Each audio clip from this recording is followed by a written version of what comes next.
Well, welcome again to a new day, your guide to personal empowerment. And as I mentioned in the last episode of this show, that I made a decision to dedicate and devote some time of teaching to help to empower and develop my listeners. And today we will be speaking about foundational principles. Foundational principles is what we are speaking about today. So I want to thank you again for tuning in, and please grab a pen and a pad so you can jot some notes on. Hope you can find one or two nuggets here that can help to enhance your life. We are in the series of Changing Your Life, Change Your Future. So tonight's discussion or teaching is around foundational principles. And the first part of foundational principle that we want to look at is developing habits. And what's a habit? A habit is defined as the intersection of knowledge, skill, and desire. Knowledge is understanding what to do and why to do it. Skill is knowing how to do it. Desire is the motivation or wanting to do something. To make habits, we need to develop all three components. So, let us look on knowledge. Knowledge is the what to and why to of our lives and how we operate. What to do? We make that decision. Then the next question we want to ask ourselves, why do it? We do things for different reasons. Let us look at continuing education, for example. When we are grown, a lot of us decide, yes, we want to go back to school and to continue our education. Some people do it online, some people go to non-traditional classrooms, some people go to weekend classes and all of that. So then, that's where the knowledge comes in. What are you going to do and why are you doing it? So then you look at those two components and you know that those help you to acquire the knowledge that is needed. One speaker, I think it's Jim Rohn or somebody, I've listened to so many different people's work and I can't recall who, but one speaker has said that traditional education gets you a job, but self-education helps you to build wealth. And I think as adults and non-traditional students, as we look on our some of our core fundamental principles, those are the areas that we need to balance out. Because there are some people who are working jobs and They have been in those jobs until they hit retirement, and all of a sudden, once they retire, they realize, now I want to do what I really wanted to do. So the knowledge comes with the what to do and the why to do it. Now, the skill is the how to. We can all build on the skills. Talents are what we are born with. You know, there are some great musicians, for example, who has never gone to music school. They have never took one day of music lesson, yet they are phenomenal musicians. Those are talents. But the skill around what they do and how they do it is dependent on them. So the same thing with my life and your life. We have talents, but we need to build a skill around those talents that we have. And that will help to advance us as we go on in our lives. The desire. Desire is the want to. It doesn't matter what obstacle you encounter. Because of your burning desire and the passion that accompanies that desire, you want to do more for you. You want to do more not because you're being paid to do it or because someone is really encouraging you to do it, but you have that desire, great desire, a burning desire, accompanied by overwhelming passion. So when you combine all of these three things together, these are the three components that build our habits. So again, the first one was knowledge, the want to, the why to. Skill is the how to, and that you are born with the talents. So you build on your skills, which gives you a smooth way of operating because the talents are already there. You're a natural. You know, all of us can develop a long list. We can create a long list of the things that people tell you, oh, but you are just a natural at this, or you're a natural at, at that. And those are your talents. So the how to get to demonstrate those talents are the skills in which you operate. And then we look on the desire, the want to, and that is what give you the pushing, the passion, the motivation, the enthusiasm, the inspiration, the excitement. That is what you get out of that. So those three things encompasses the area of habits. Now let's look at the area of character and personality. The relationship between character and personality can be illustrated with an iceberg. The tip of the iceberg is your personality, in what people first see. You know that, I'm sure you probably have been told that before, that you never get a second chance to make a first impression. And that's our personality. The first time someone sees us, what's their impression of us? Are you grumpy? Do you have a long face? You know, oftentimes people say, oh, that person looks like such a sourpuss. And people have different terms that they use to categorize you. So that's your personality. But the greater part is your character.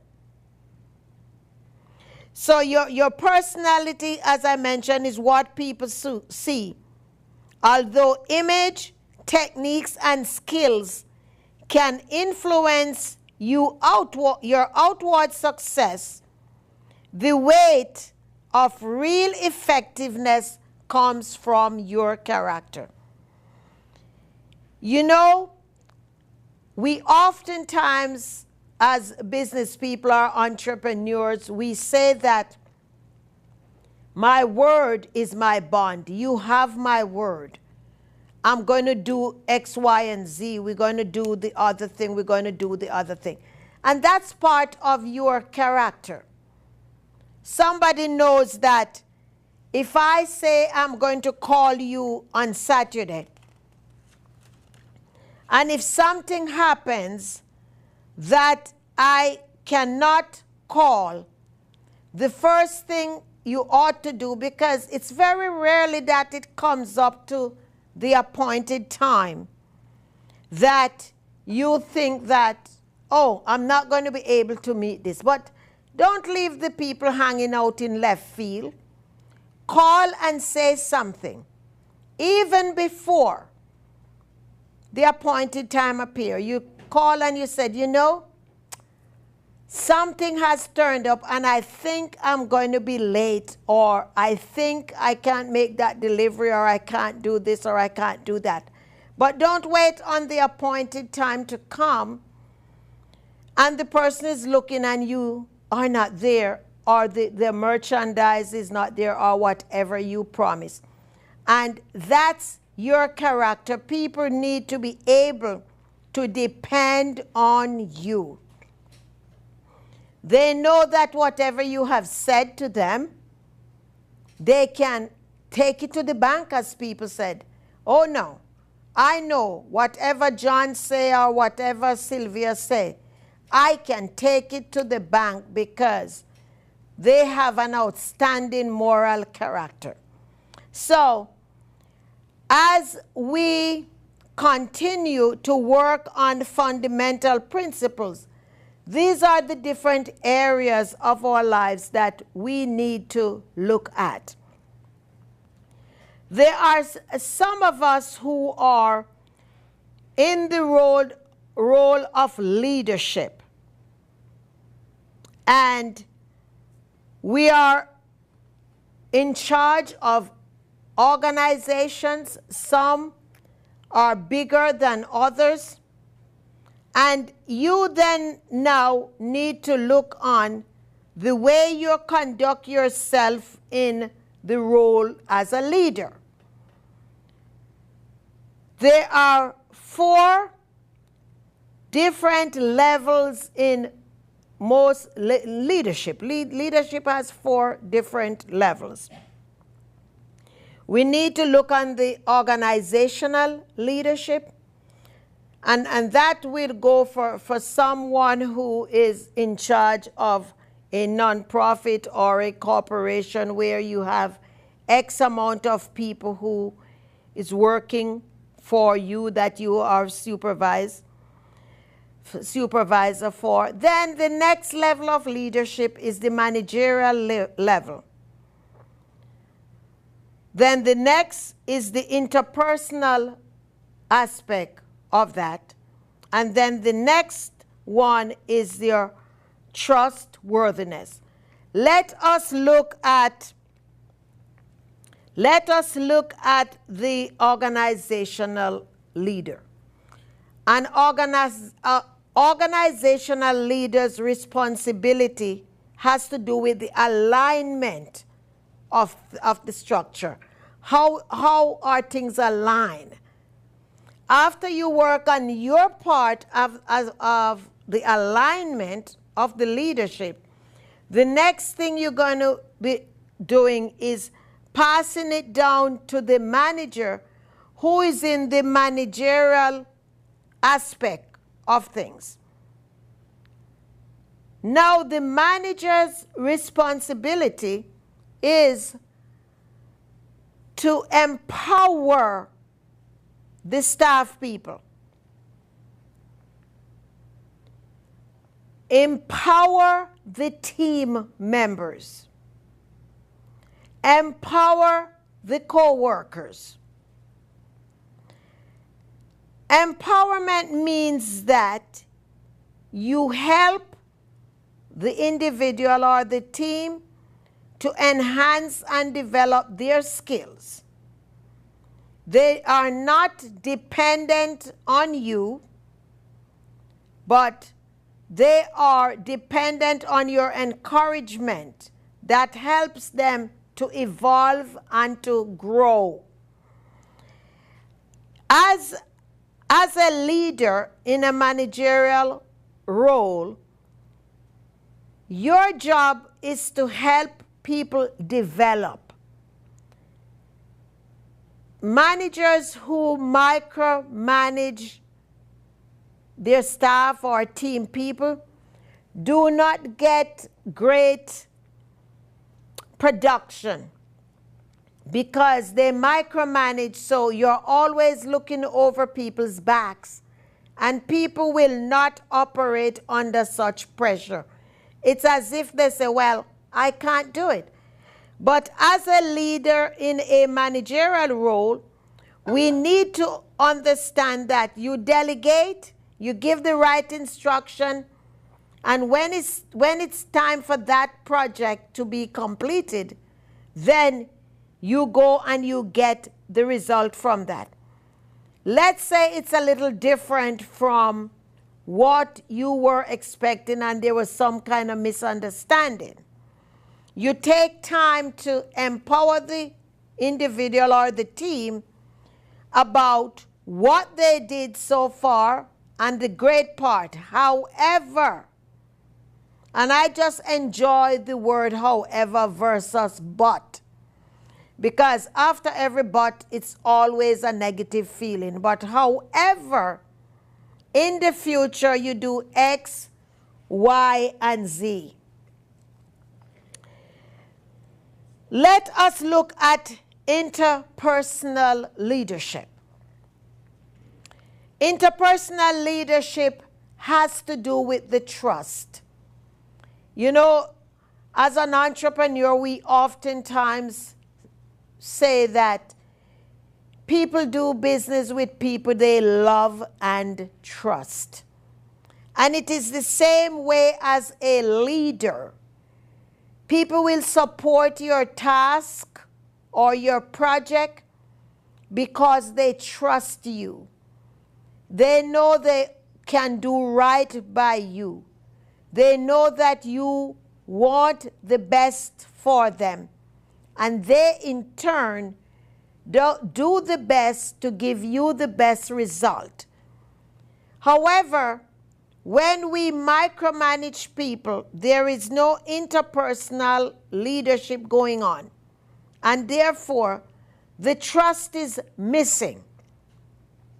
So, we need to focus greatly on building and enhancing our interpersonal leadership skills, because we will get more production done than when we micromanage people and there is no trust there. They do not feel as if they are important to the company or organization or team.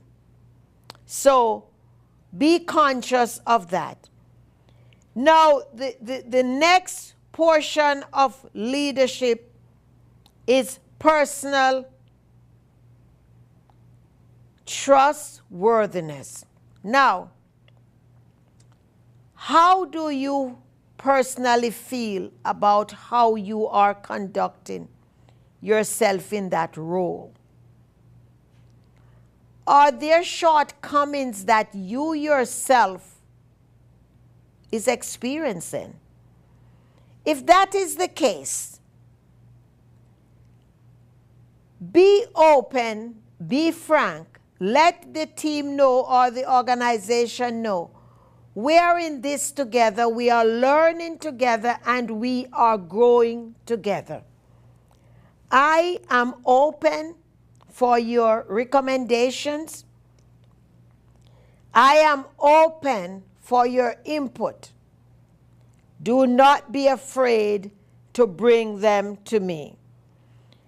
Personal leadership grows out of trustworthiness. To lead others effectively, individuals must first be able to lead themselves effectively.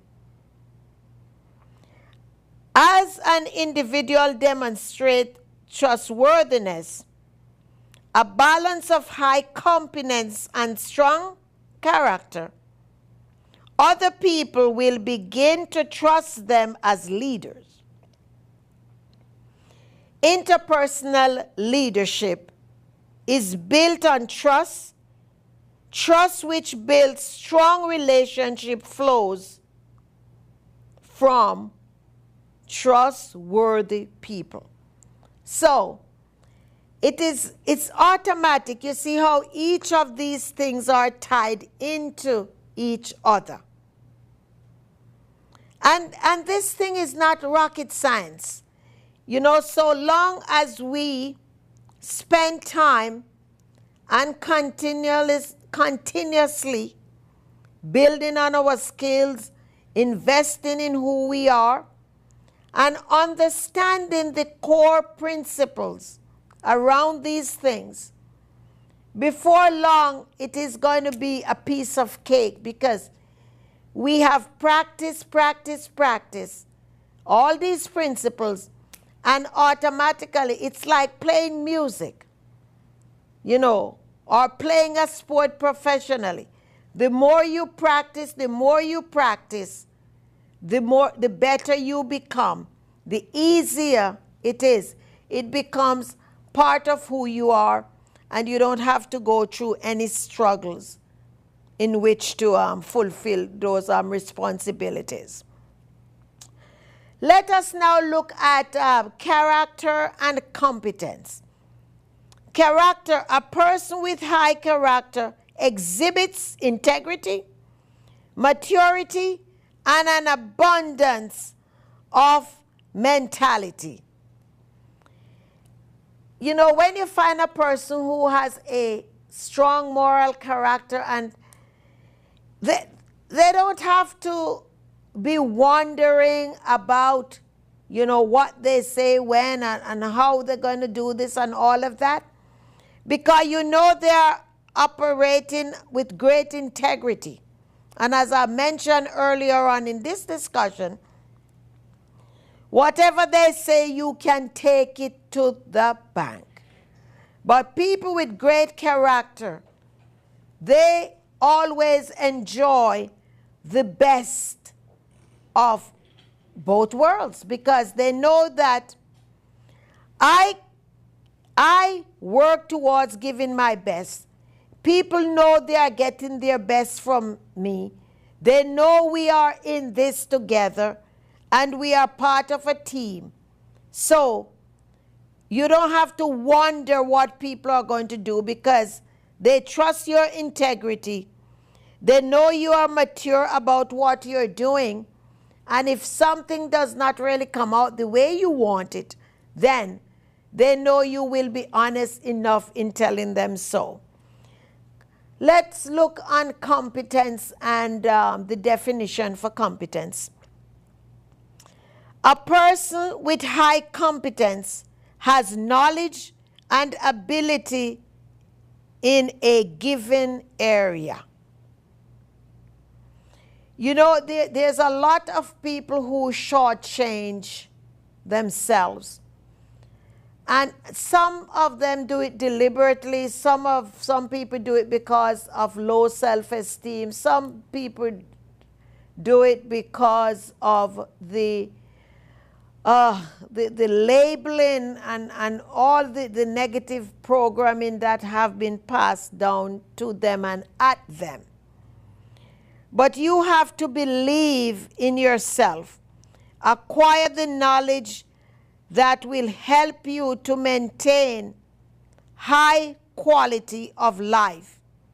It will help you to have the ability to give always your best. And as you reassure yourself and you believe in yourself, no one can take away from you.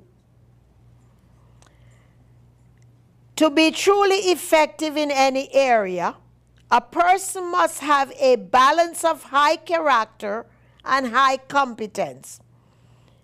As people balance these two elements, they build their personal trustworthiness and their trust with others. If let's say you would develop a diagram and you want to put a foundation, like let's say you're going to build a house.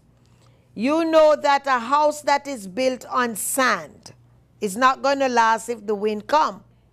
But a house that is built with cement and the foundation is solid, it doesn't matter, hurricane, windstorm, whatever comes, the house is still standing. And that foundation is their character and their competence. And then, like the framework of the house becomes your trustworthiness. And from the foundation to the trustworthiness, which is the framework, the roof of that building then is your trust. So just remember, as you go out there to build relationships or to build a business or whatever you're building, know that your foundation, which is your character and your competence, need to be solid. So do an evaluation where you can build on that. Then you'll move up to trustworthiness and trust. And then I think this concludes this segment, but we will be continuing fundamental principles in the next episode. So don't you go anyplace. I will continue this discussion. See you in the next episode of Fundamental Principles.